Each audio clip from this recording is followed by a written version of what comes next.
ಬೆನ್ನಲ್ಲೇ ಮುಂದುವರೆದಿದೆ ಬಾಣಂತಿ ಸಾವಿನ ಪ್ರಕರಣ. ವೈದ್ಯರ ನಿರ್ಲಕ್ಷ್ಯದ ಆರೋಪ ಪೋಷಕರು ಸಿಡಿದೆದ್ದಿದ್ದಾರೆ. ಖಾಸಗಿ ಆಸ್ಪತ್ರೆಯಲ್ಲಿ ಪೀಠೋಪಕರಣವನ್ನ ಧ್ವಂಸ ಮಾಡಿದ್ದಾರೆ.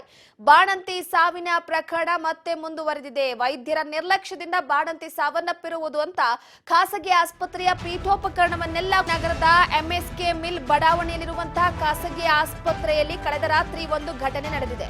ವೈದ್ಯರ ನಿರ್ಲಕ್ಷ್ಯದ ಆರೋಪ ಕೇಳಿಬಂದಿದೆ. ಈಗ ನೋಡಿ, ಅವರ ಪೋಷಕರೆಲ್ಲರೂ ಕೂಡ ಇಡೀ ಆಸ್ಪತ್ರೆಯಲ್ಲಿದ್ದಂತಹ ಪೀಠೋಪಕರಣವನ್ನೆಲ್ಲ ಕೂಡ ಧ್ವಂಸ ಮಾಡಾಕಿದ್ದಾರೆ. ಸಿಡಿದೆದ್ದು ಮಗು ಹಾಗೆ ತಾಯಿ ಇಬ್ರು ಕೂಡ ಸಾವನ್ನಪ್ಪಿದ್ದಾರೆ. ನಿನ್ನೆ ಸಂಜೆಯೇ ಡೆಲಿವರಿಗಾಗಿ ಆಸ್ಪತ್ರೆಗೆ ಕರೆ ತಂದಿದ್ದಾರೆ ಕುಟುಂಬಸ್ಥರು.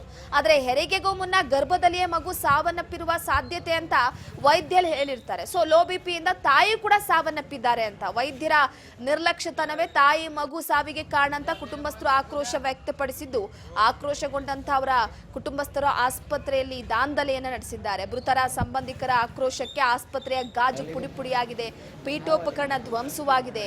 ಆರ್ಜಿ ನಗರ ಪೊಲೀಸರು ಸ್ಥಳಕ್ಕೆ ಧಾವಿಸಿ ನಂತರ ಪರಿಸ್ಥಿತಿಯನ್ನ ನಿಯಂತ್ರಿಸಿದ್ದಾರೆ. ತಾಯಿ ಮಗು ಸಾವಿಗೆ ಆಸ್ಪತ್ರೆಯ ವೈದ್ಯರ ನಿರ್ಲಕ್ಷ್ಯವೇ ಕಾರಣ ಅಂತ ಆಕ್ರೋಶವನ್ನ ವ್ಯಕ್ತಪಡಿಸಿದ್ದಾರೆ.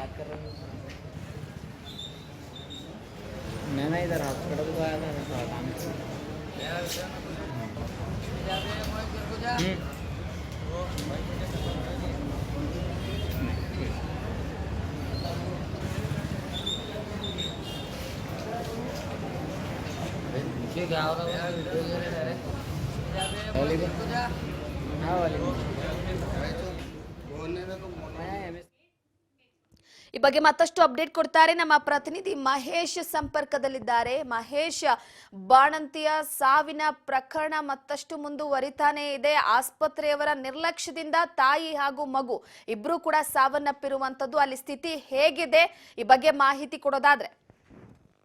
ಹೌದು ರೂಪ, ಏನು ರಾಜ್ಯಾದ್ಯಂತ ಬಾಣಂತಿಯರ ಸಾವು ಪ್ರಕರಣಗಳು ನಿಲ್ಲದೇ ಇರುವುದು ದುರದೃಷ್ಟಕರ ಸಂಗತಿಯಾಗಿದೆ. ಇನ್ನು ಕಲಬುರಗಿಯ ನಗರದ ಎಂಎಸ್ಕೆ ಮಿಲ್ ನಲ್ಲಿರುವ ಆಯಿಷಾ ಎನ್ನುವ ಆಸ್ಪತ್ರೆಯಲ್ಲಿ ಸಬಾ ಪರ್ವಿನ್ ಎನ್ನುವ ಬಾಣಂತಿ ಮಹಿಳೆಯು ಹೆರಿಗೆಗೋಸ್ಕರ ಅಂದ್ರೆ ನಿನ್ನೆ ಮಧ್ಯಾಹ್ನ ಅಡ್ಮಿಟ್ ಆಗಿದ್ದು, ಹೆರಿಗೆಯ ಮುಂಚೆ ಆಸ್ಪತ್ರೆಯ ವೈದ್ಯರು ಹೊಟ್ಟೆಯಲ್ಲಿರುವ ಮಗು ಸಾವನ್ನಪ್ಪಿರುವ ಸಾಧ್ಯತೆ ಇದೆ ಎಂದು ಕುಟುಂಬಸ್ಥರಿಗೆ ಹೇಳಲಾಗಿದ್ದು, ನಂತರ ಸಾಯಂಕಾಲ ಬಾಣಂತಿಯು ಕೂಡ ಲೋ ಬಿಪಿಯಿಂದ ಸಾವನ್ನಪ್ಪಿದ್ದು, ಇದಕ್ಕೆ ವೈದ್ಯರ ನಿರ್ಲಕ್ಷ್ಯವೇ ತಾಯಿ ಹಾಗೂ ಮಗು ಸಾವಿಗೆ ಕಾರಣವಾಗಿದೆ ಎಂದು ಸಬಾ ಪರ್ವಿನ್ ಕುಟುಂಬಸ್ಥರು ಆರೋಪಿಸಿ ಆಸ್ಪತ್ರೆಯಲ್ಲಿ ದಾಂಧಲೆ ಮಾಡಿ ಪೀಠೋಪಕರಣಗಳು ಮತ್ತು ಗಾಜುಗಳು ಪುಡಿ ಮಾಡಲಾಗಿದೆ. ಇನ್ನು ಸ್ಥಳಕ್ಕೆ ಆರ್ಜಿ ನಗರ ಪೊಲೀಸ್ ಠಾಣೆ ಸಿಬ್ಬಂದಿಗಳು ಆಗಮಿಸಿ ಪರಿಸ್ಥಿತಿಯನ್ನು ನಿಯಂತ್ರಿಸಲಾಗಿದೆ. ಘಟನೆ ಬಗ್ಗೆ ಪರಿಶೀಲನೆ ಮಾಡಲಾಗಿದೆ ರೂಪ. ಎಸ್, ಅದ್ರ ಜೊತೆಗೆ ನೋಡಿ, ಬೆಳಗಾವಿ ಭಾಗದಲ್ಲಿ ಈ ಬಾಣಂತಿ ಸಾವನ ಪ್ರಕರಣಗಳು ದಿನದಿಂದ ದಿನಕ್ಕೆ ಕೇಳಿ ಬರ್ತಾನೆ ಇರ್ತವೆ. ಆದ್ರೂ ಕೂಡ ಆ ಭಾಗದಲ್ಲಿರುವಂತಹ ಸಚಿವರುಗಳಾಗಿರ್ಬೋದು, ಶಾಸಕರುಗಳಾಗಿರ್ಬೋದು, ಒಂದು ಒಳ್ಳೆ ಕಟ್ಟುನಿಟ್ಟಿನ ಕ್ರಮ ತೆಗೆದುಕೊಳ್ಳುವ ವಿಚಾರವಾಗಿ ಆಗಿರ್ಬೋದು, ಅಥವಾ ಮತ್ತೊಂದು ಕಡೆ ಈಗ ಬೆಳಗಾವಿ ಭಾಗದಲ್ಲೇ ಇರುವಂತದ್ದು ಸಚಿವೆ ಇದ್ರ ಬಗ್ಗೆ ಗಮನ ಹರಿಸುವ ವಿಚಾರಕ್ಕೆ ಸಂಬಂಧಪಟ್ಟಂತೆ ಅದ್ರ ಗೋಜಿಗೆ ಹೋಗ್ತಿಲ್ಲ. ಇದೊಂದು ರೀತಿ ವಿಷಾದನೀಯ ಅಂತ ಹೇಳ್ಬೋದು.